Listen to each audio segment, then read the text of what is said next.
What's going on, guys? I'm Nate Russell, and this is the Do Less podcast. Today we're doing episode 0, which is just a bit of an intro to the podcast and to kind of what's going on in my life and my businesses. As always, I've got my trusty Lola Bug here, so if you guys are not on the YouTube and you hear some kind of snoring or snorkeling in the background, that's this one. Not shooting in a sound studio, but even if we were, she'd be in there snoring. So that's going to be a regular occurrence on the Do Less podcast. But yeah, so basically, I'm just going to go over kind of what I'm working on. Most of you people who are listening right now, I'm sure, probably know me already. So, and if you don't know me, you probably know what I'm about or what I'm doing. So, but if not, I'm just going to give you a little breakdown. I own, oh yeah, sorry, I'm already fucking up my format in the first episode. So, basically every time, we shoot, I'm going to, sometimes I'm going to have a guest, we'll do a little interview type thing, kind of just an open format, but every time we're going to share something, today I'll be sharing it with myself. I'm going to do some LA Kush. I just picked up, it's my neighborhood dispensary kind of right in my little area in Echo Park. It is Wi-Fi. It is 22% THC, has a little bit of CBD in there. This was packaged on the 15th of this month, so pretty fresh. Smells pretty nice. Same time, I guess I'm drinking a little organic coffee. I think it's called Two Brothers from Peru. It's pretty good. Doing a little nighttime coffee here, so I'm gonna grind up a little bit of this here dope. I actually picked it up going out of town this weekend, going back to Michigan where I grew up for my annual family camping trip. So I usually, now that it's medical in Michigan, a lot more of my family has weed, but I guess it's recreational in Michigan. But I usually try to bring back something nice when I'm from out of town. But my entire dad's side of the family, so he's got, I think he's one of 6 or 7 siblings. So that whole side of the family, all those siblings and the kids of those siblings and now their kids. So I got, 20 or so cousins, maybe, 10, 15, 20, somewhere in there. That seems like a shit ton. But we end up rolling pretty deep to a state park out in Michigan. And just kind of partying for a few days, drinking a lot of tequila, smoking a lot of dope, and kind of just hanging out together. Most of my family lives on the still in Michigan, kind of on the east side there. So, but I don't get to see most of those people but once or twice a year. So it's pretty nice to go out and just kind of kick back for a few days with them. And but yeah, so just hit the dispensary, got a little wax, grab a little green here, grab my lighter. Fucked up. It's all the way back here. So hit this real quick.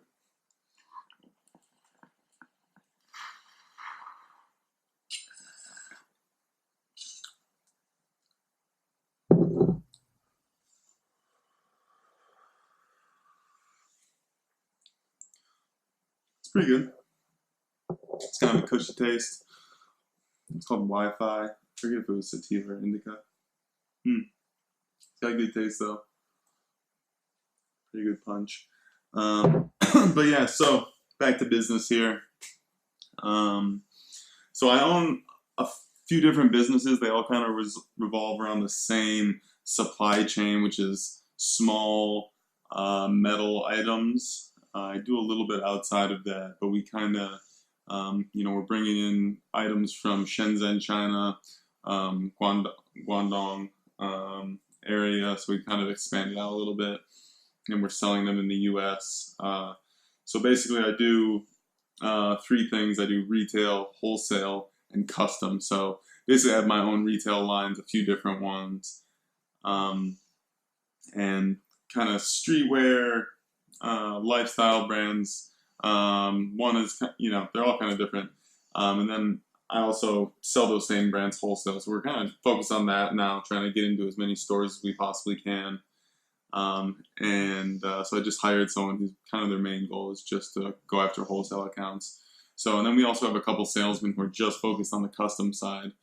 So we're making anything from like keychains for car dealerships to marathon medals to hockey medals, metal business cards, cufflinks, anything kind of under this size, small and metal. So we're doing figurines for artists, a lot of lapel pins, a lot of magnets, definitely a lot of military coins, that kind of stuff. So kind of some corporate accounts, stuff I gotta wear suits when I go meet people. But it's pretty fun. I'm learning a lot about logistics, a lot about import, kind of just kind of big boy business type stuff.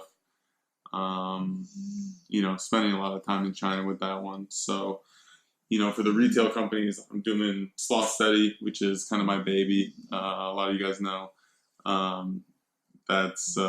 We do lapel pins. So we used to do, a lot of music lapel pins. We're kind of doing kind of more mainstream stuff, our own artwork, doing a lot of collabs. I also own Aurora Vision, which is eyewear, mostly trippy eyewear. Do some sunglasses. That was kind of focused around music festivals, which I'm not really doing as much anymore. Yoma, which I'm just launching, like basically pushing the button on it today, which is men's money clips, tie clips, lapel pins, keychains, pendants, all kind of higher end, 24 karat gold and fine silver plated stuff. So kind of, mid-range, but a little higher price point than Sloth Steady. Then we're working on something called Pin Pets, which is a charitable company. It's built both for profit and for charity, but it's kind of our social entrepreneurship side. Basically, they're pet pins that are in, the shape of little dog heads or cat heads, all the kind of popular breeds. And $1 from each one of the pin sales goes to the local shelter, where our wholesale account is, or in our case, in LA here. So that's kind of a cool thing we've been working on for a while. We've been, donating to a dog shelter. Wow, Lola is really snoring here. We've been donating to a dog shelter for the last couple of years, but we wanted to do something that was kind of more sustainable, kind of gave them, put their fundraising power in their hands, and then we'd also still, sell them online. We'll do our own wholesale to pet stores, but we also, there's a channel where the dog shelters themselves can hold the pins and sell the pins, and so I think, we kind of have a cool way to raise money. I think it can be a profitable business for myself, but I also think it can raise a lot of money over a period of time. So that's something kind of cool we're working on. But yeah, so just, going into the podcast, it's weird for me. I've always kind of been away from social media. I haven't really put myself on our social media at all.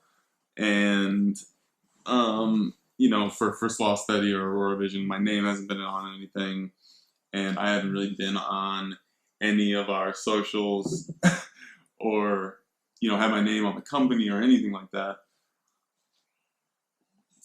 I really did it on purpose to try to kind of be invisible and not stir up any trouble, not have an opinion, just kind of post ads and move on, when we're in Facebook groups and stuff like that. And,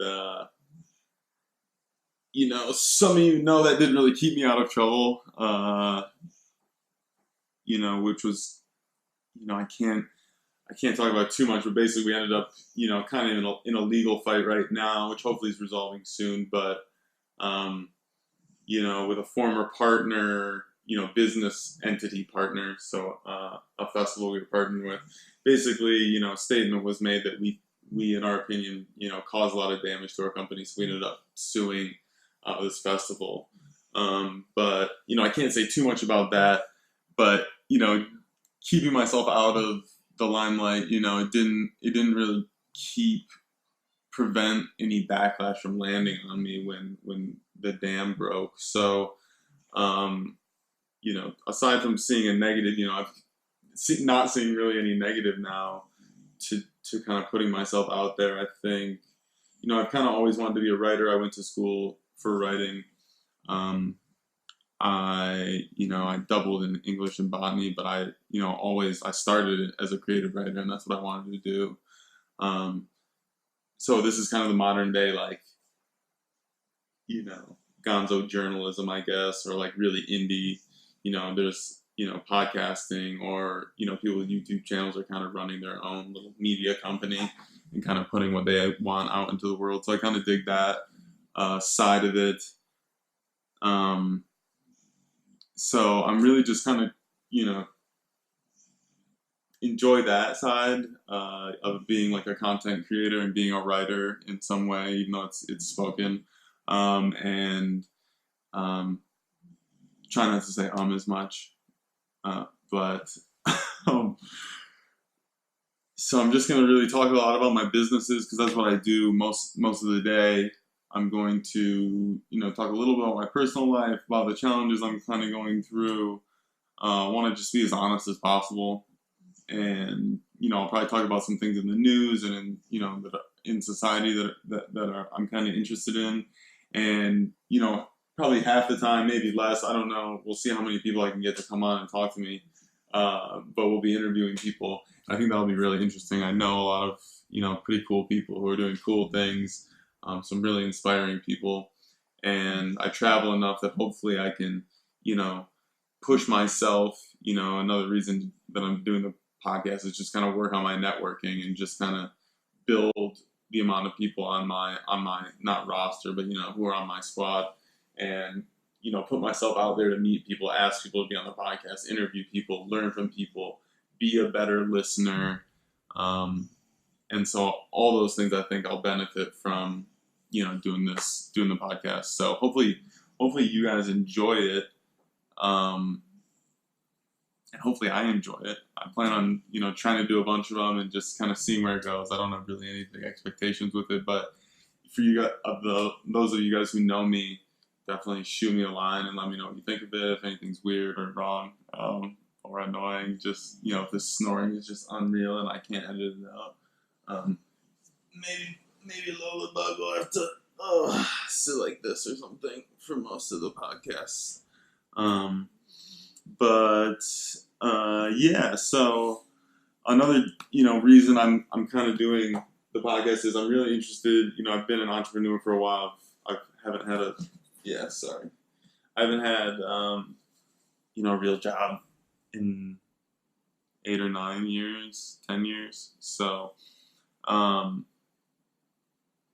in that I really want to be an example for social entrepreneurism, which is just, basically the idea of building your business with some percentage that goes to a cause of your choice. So, whether that is, donating 1% of your profits, or donating 1% of your revenues, or donating 5% of your paid hours in making it volunteer work, So we do a couple of different things, but I'd like to be, give people an example of someone who's built their business that way and can be successful. Not that I'm super successful yet, but just that, we've survived for however long we've been in business. We've kind of been doing things that way. And I have friends who've built really big, successful businesses that do a lot of social good, and they were built with that as a foundation. So I think that's kind of something that's I can be, a representation of, and kind of show other people who are thinking about entrepreneurship, who are already own their own businesses, or who are running small businesses, that, putting, just that little bit out there, not only is it what the morally right thing to do, a good thing to do for our society, I think you probably also get it back in, PR or in reciprocal business from the community if you do it right. So definitely I'll be talking about that, and a lot of trying to work on ways to incorporate that more into my business. But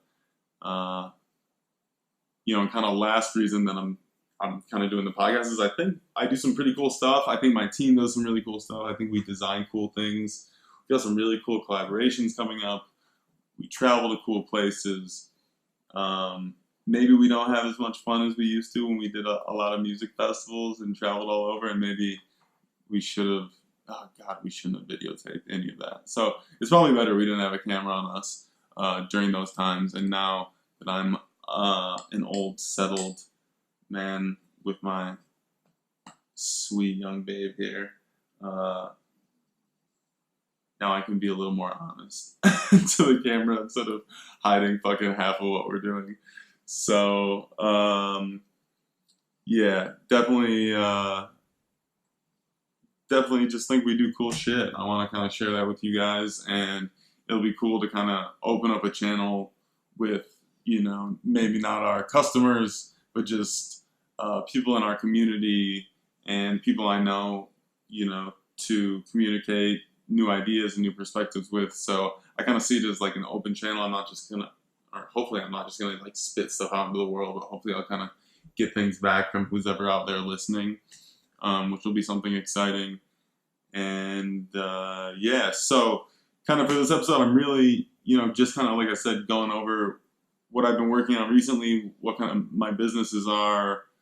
I'm not going to really dive into much personal shit right now because everything I'm working on is or everything that's in my brain right now is super business oriented, and maybe I need like a couple trips to a shrink or something before I can talk about anything personal that's even relevant or that I could be coherent about.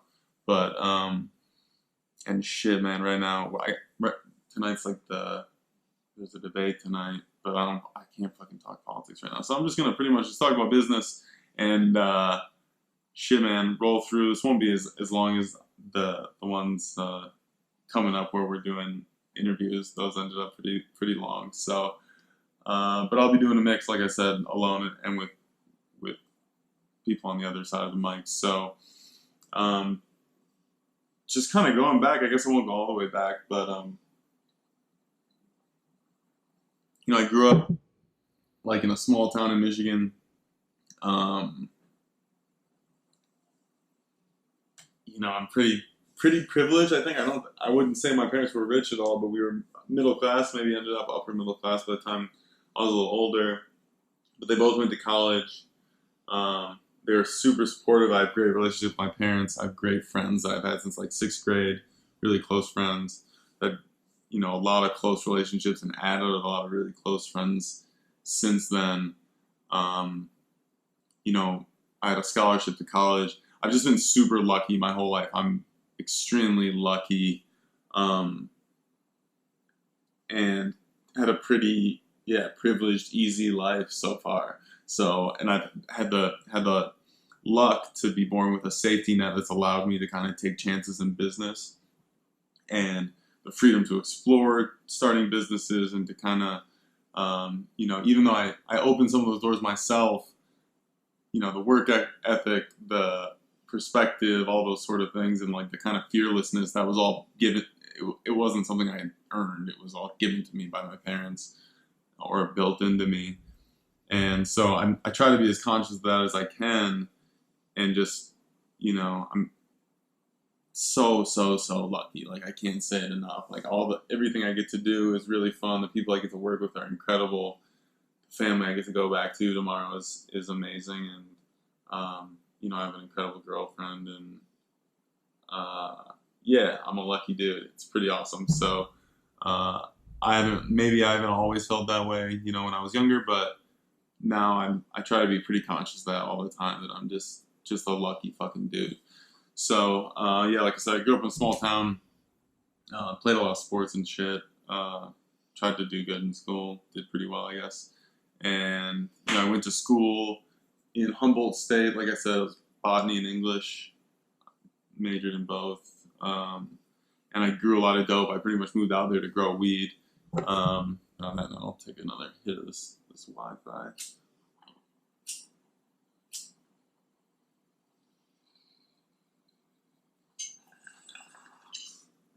And kind of moved out there during the first green rush, when it went medical, like kind of big medical opened up. I moved right into the heart of it in Humboldt. and kind of learned the trade, and ended up working on some big commercial grows, had my own grows. And but by the time, I'd been in it for a few years and I was done with college, I was kind of like in a transitional mindset, and I was kind of done with growing. Like at that time, everything was kind of gray area in California if you were doing anything big. So the fear of the cops, that kind of thing, and just like being a farmer is tough, even if there's really good money in it. Being a farmer is tough. Being a farmer, when you got to worry about cops and mountain lions and bears and shit, is like triple tough. And when everything's not as controlled as it could be, so there's a lot of risk. I was kind of over it by the end, so I didn't really stick with that, and I ended up, starting Sloth Steady.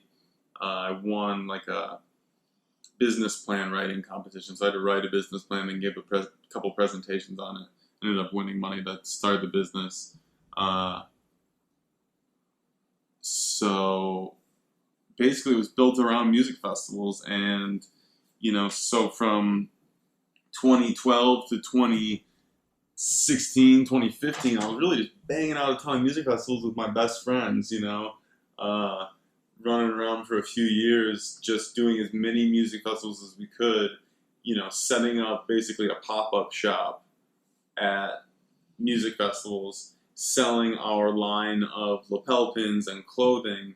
And, in some cases we were signing deals with the music festivals to do official lapel pins. So we were making like official merchandise. Sometimes we were doing t-shirts and stuff too, generally just the lapel pins. So we do like the official Summer Camp, the official Electric Forest, the official EDC lapel pin. And then we tell our own line of stuff there too. And we had a great business out of it. And it was just like, people told us all the time that we had the coolest job in the world. We maybe did. There for a few years, it was when it was like the height of music festival, hype. And I was trucking around in a Tundra with my best friend, traveling all over the country, meeting a million people, meeting a million girls, dancing and partying, and making pretty good fucking money at the same time, and just having adventures. So, at some point along the way, I saw I could probably make a couple million a year off of it, if I really pushed it. And so I kind of went all in, at some point, 2015, 2016, kind of said, okay, I'm going to treat this like a real business. And with a small team, in 2016, I opened up a storefront in Chicago, and, kind of started looking for ways to make it a bigger business. And, we, like I said, in 2018, we were staying in Chicago through the beginning of 2019, but in basically January of 2018 is when this, first, damaging PR thing kind of happened, and then the ensuing legal battle. So that, and kind of just, the fact that the music festivals were only going to cap out around, we were only going to make a couple million a year gross. So I wasn't going to be able to pay myself. It wasn't going to be like something that made me rich. It was going to could be a good business, but it wasn't going to be something that was going to make me rich. It was a ton of work. Being on the road was tough, away from the sweet babe. But, and also just like we were kind of forced out by this, this kind of PR thing that happened that was kind of out of our control. And, so basically, by the beginning of 2019, with that being kind of done with festivals, I was really, throughout 2018 looking for ways to really grow the business, treat it like a startup, or kind of just completely throw the towel in and start completely from scratch and say, look, I'm just going to go take a year or take half a year and kind of figure out and start something new, because, the business is dead. And luckily we had already kind of been working on the custom side, and I had kind of already been trying to use music festivals as like a stepping stone to try to work into the mainstream. So do these music contracts, do some mainstream music contracts for licensed merch, and then work your way kind of into mainstream stores, mainstream culture, do mainstream collabs. So that kind of all just got accelerated a lot because we couldn't do music festivals anymore. We lost this huge revenue stream for us. But I at least already had been thinking about it and kind of pivoting towards doing more mainstream clothing. I liked more streetwear. I didn't really like festival clothing. So we kind of already had like a street edge to us. So it was the branding isn't hard. We weren't like hippie branding, rainbow branding. So like there was no transition like that, which is good. We just kind of had to liquidate our merchandise and kind of restock everything.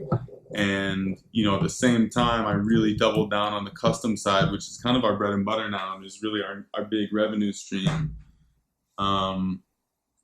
And so then we also just went pure e-commerce and wholesale and, closed the store and really just focused on these like scalable things or get in as many stores as we can and get in, expand our online, basically how much money can we spend on ads and get 2 or 3 to 1 back on it and expand our organic reach that way too, and just quit spending money at festivals that weren't going to pay us back. And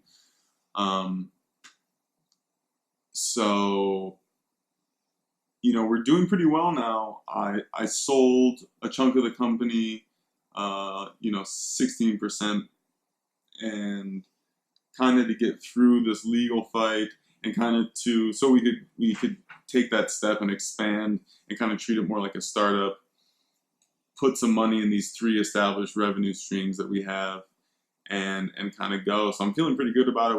We're hitting our sales goals. We put some pretty crazy growth goals up for ourselves, so like 30% each month. And we're a little ahead of that now, or a good chunk ahead of that now, I guess. But we're, heading into those crazy numbers where it kind of hockey sticks up. So we'll see by the end of the year if we keep hitting that.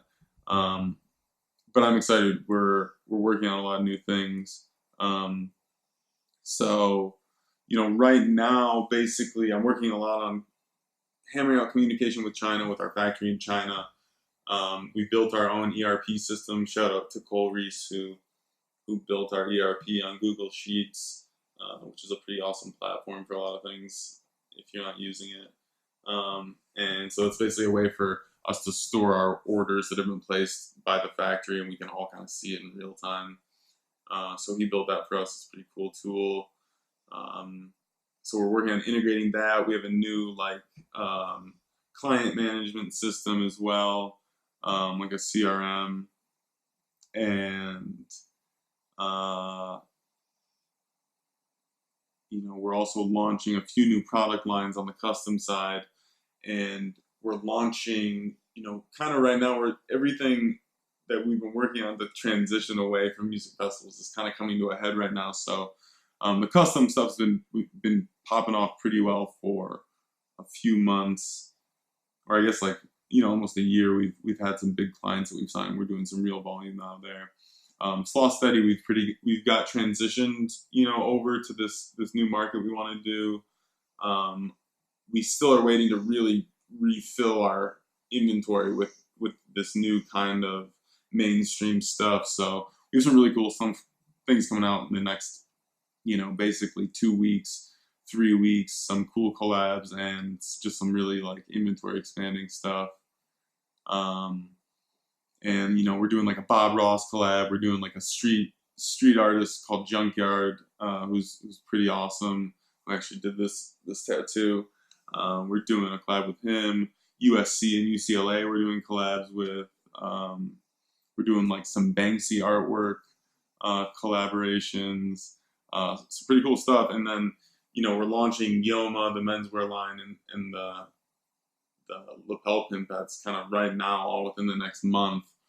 And trying to kind of go after this marijuana packaging, importing side on the custom business. So we have a lot going on right now. We're really like have kind of been cutting bait, fishing cut bait. We've kind of been on the cutting bait side for the last few months, really like getting our toolkits ready to attack these new markets. And so it's going to be exciting to see what happens when we really put everything to the ground. We just made our first sale on Yoma actually today on Amazon, so that's pretty exciting. Sold a money clip, and so I'm pretty fucking pumped about that. Had a good, spent $12 on advertising. It was a $60 money clip, and then sold a couple pins with it. So, fuck man, that's pretty cool to make your first sale on a whole new endeavor. So, yeah, we have a lot going on right now. That, and a lot of it, I'm trying to expand our team a little bit, put people in the right place, kind of relieve some people that are overworked, and kind of balance out with the cost of this ongoing legal battle that I have. So, knock on wood, hopefully that should resolve here pretty quick. Hoping for the best on that front, but yeah, in terms, I guess I can kind of break down a little more. That's the stuff I've been working on. The wholesale side, we hired a new person named Morio, who's really kind of been crushing for us. He does a lot of marketing, a lot of design too, but he's really been focused on sales. He's gotten us into some pretty big stores so far, and focused on the record store side, comic book shops, kind of indie stores now. Once we expand a little, he's gonna kind of go after the bigger retailers, but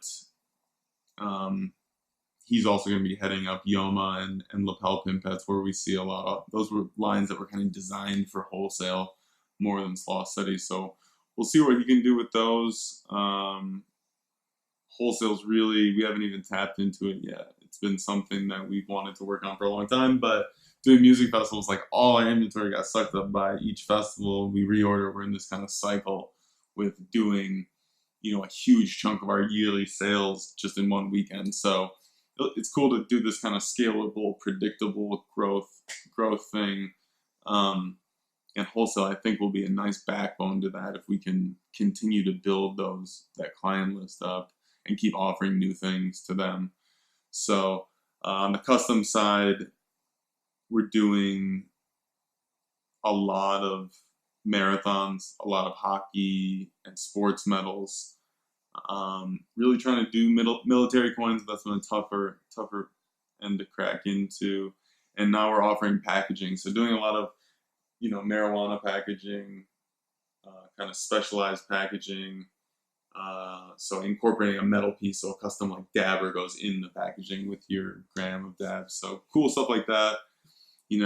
Really focusing on importing it. So we have some really good, container size loads that are kind of regular that we're bringing in, so we can bring things in really cheaply from China. So we're trying to get an edge there.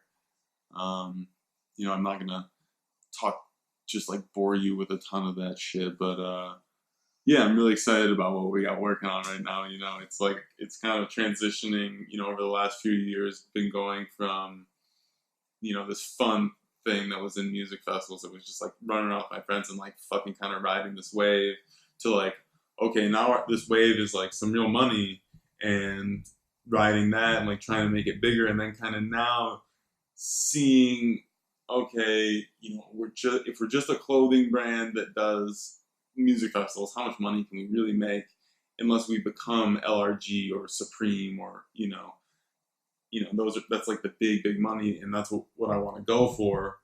We gotta pivot and diversify. So now really diversifying our retail offering. So we're hitting, Sloth Steady, Pin Pets, Yoma, Aurora Vision. They all hit different markets ish. There's some overlap, and on the wholesale side, they all hit different types of stores, really a ton. And then the custom build out, for pinsmetalscoins.com, PMC is, a whole completely another business. And then that we can kind of just add product lines to. So going from, a fun business to my first like baby of a business that had employees and like was a real thing. And now going to like a fucking startup that has some real money behind it. And, that's pretty exciting. Just to think about it, in a real business sense. Like now I can kind of see, that this could be taken all together. I really think we could be $1 billion company. I think we could be $100 million a year company. That's the goal, 100 million by 2024 or something like that. That is my goal, 100 million by 2024. So it's a bold goal, but I hope we can get there. I think we can. I think the markets are big enough. So yeah, I'm excited to feel like that's possible. That's a pretty cool thing. So, and I think we got the team, or we're building the team to get there too. So that's exciting. I think now just moving to LA, I moved here April 1st of 2019. I think, I think I'm in the right place to make the moves I want to make. So, and then another thing we're working on right now on the social impact side is we're working on pin pets, like I said. But the other thing is we just started volunteering with our neighborhood homeless shelter. They're a shelter. They do 3 meals a day. They do kind of like integration programs back into the community. They do education. So we started just like volunteering, doing food service, but I'd like to kind of start doing some teaching there, just kind of expand our volunteering. We committed to basically doing 1 day a month, so that's 5% of our paid hours basically end up being volunteer time. So that's something that I think we can commit to and could be pretty rewarding for us going forward. We'll try to support them as much as we can. Yeah, and then, last thing, just personally kind of going down my little list I have right now here for this alone podcast, a little different than the couple interviews I did. I'm actually just not, to be honest, I'm shooting this podcast after podcast 1 and 2, this intro, because I kind of wanted to get a feel for it to see where I wanted to go before I talked about where I wanted to go with it. So, but yeah, just on the personal side, like I said, I'm going home tomorrow to Michigan for this little camping trip we all do. Pretty fucking stoked about that. It's just a nice relaxing time with my family, who are awesome. See my dad, see my mom, see my girl, see my sisters and some of my friends, and just go get that good up north time, which is it's my favorite place in the whole world. And then, I'm out there for about a week, and then I'm right back to work. I'll probably work a lot while I'm there, but like I said, we're right at this point where we're launching all this new stuff. I'm working 12-hour days basically every day. Work a couple days at home, or a couple hours at home. 2 or 3 hours at home, and in the office for 9 or 10. It's gonna be that way for a while here, especially because I do like to try to travel a little bit, but we just have a lot to do right now. So right when I come back, basically just get back to work and keep trying to build myself a little LA life out here. I was pretty lucky to come out with a couple of the Sloth squad followed me out here, thankfully. Really appreciate them for that. But at the same time, like my friend Junkyard, who we're doing the pins with, did my tattoo, or did the art for my tattoo. Junk and his girlfriend moved out here a few months before us. And then my buddy Bid moved out here. My buddy Bo moved out here. My girl, her best friend, my Bo's girlfriend. Who else? We got like a squad, like 10 or 12 people from Chicago who are moving out here. So I'm like, there's no pressure for me to meet people out here. One of my staff lived out here and has some friends who I've kind of become friends with. So that's been pretty cool. I know a few people out here. So it's been pretty nice. I don't have pressure to like get out there and like try to fucking make friends, because it's really hard when you're 31 and a weird dude like I am. So yeah, I'm just trying to get my groove out here a little bit outside of work, trying to enjoy some nature when I can, trying to find a little balance with work, and not feel the pressure to work every single day, but that to-do list just like haunts me all the time. Kind of it's a motivating thing, but I just feel compelled to keep up and now we have investors, so I feel really, a lot of pressure to get them that money back, and I got goals for myself too, but I'm trying to find a balance at least. Hopefully this podcast doesn't really feel like work, and this is another thing that I can kind of do as a creative outlet. Sloth Study, the design I get to do on Sloth Study is a fun creative outlet, and that doesn't really feel like work when I really get to do the cool design stuff for it. But a lot of what I do now, I have a cool fashion company, but now I do import and I do logistics, and I'm on the phone with customs brokers, and it's not the same as it used to be. So trying to find that balance where, it's not like going to a festival every festival was a blast and that sort of thing back in the day, and everything was kind of new. This is like some real, staring to an Excel project for 5 days, 6 days straight. And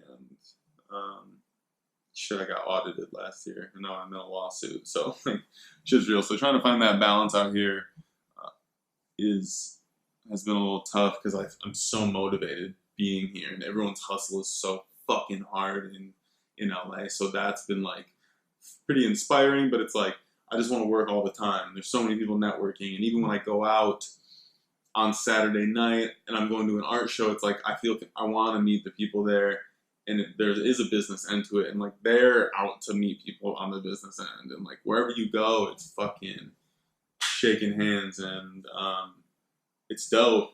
But I need to establish some kind of balance, and I need to take this old girl out to out to the mountains, out to the river, out to the ocean. We've done a little bit of it. We've had two. I guess we went to the ocean for a night. We went up to the mountains for a day, but I have not done enough. She gets to walk, but it's through downtown, so it's like she gets her exercise in, but we're not enjoying the sweetness of California. So I should probably try to do that once a week, once every 2 weeks, and just make it a hard thing that I do. But yeah, hopefully the podcast is a little bit of an outlet for that feeling, and this ends up being like a fun thing I do. It hasn't been too much pressure to do it. Doing this one was a little weird, knowing that I wanted to do it alone, but now that I'm into it, I think I'll feel better about it if I can kind of prepare a little bit more and like talk about some things that I have more opinion instead of just like running down this list.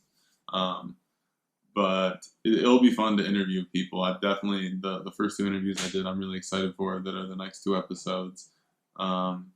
And the other people I've kind of talked to about doing this are pretty cool. So I think I've got a lot to talk about, and a lot of friends who are going to be pretty interesting interviews.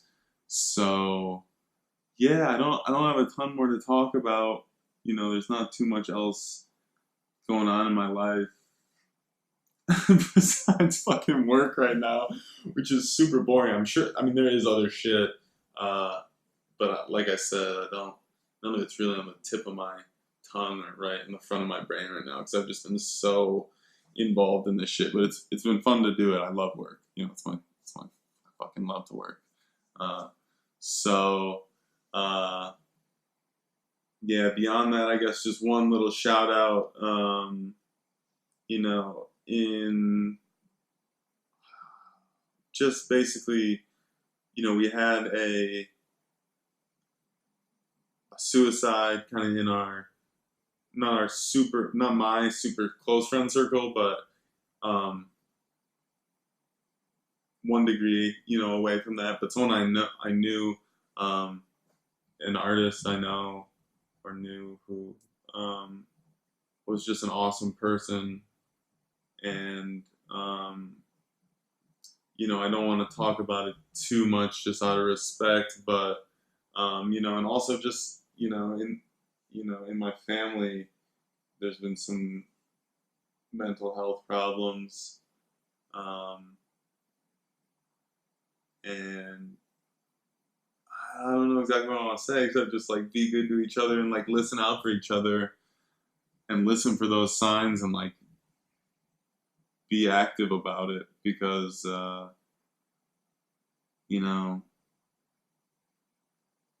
it's a fucking shame when someone takes their life, and it really, you know, that pain gets passed on to other people, and you know, you never want to be left wondering if you could have done something, and it's really fucking hard. And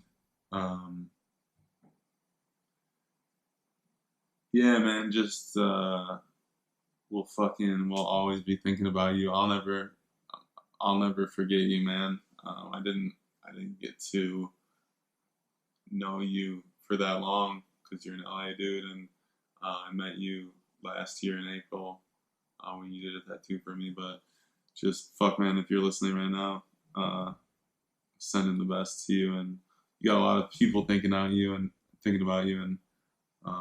for everyone else, just yeah, man, if you got friends who are hurting, like fuck, man, be there for them. I don't know what to do. I'm really kind of realized in dealing with some shit recently that I'm just like ill-equipped. But maybe just listening is the best thing, and letting people know you're there for them and that you love them. But fuck, man, it's really crazy.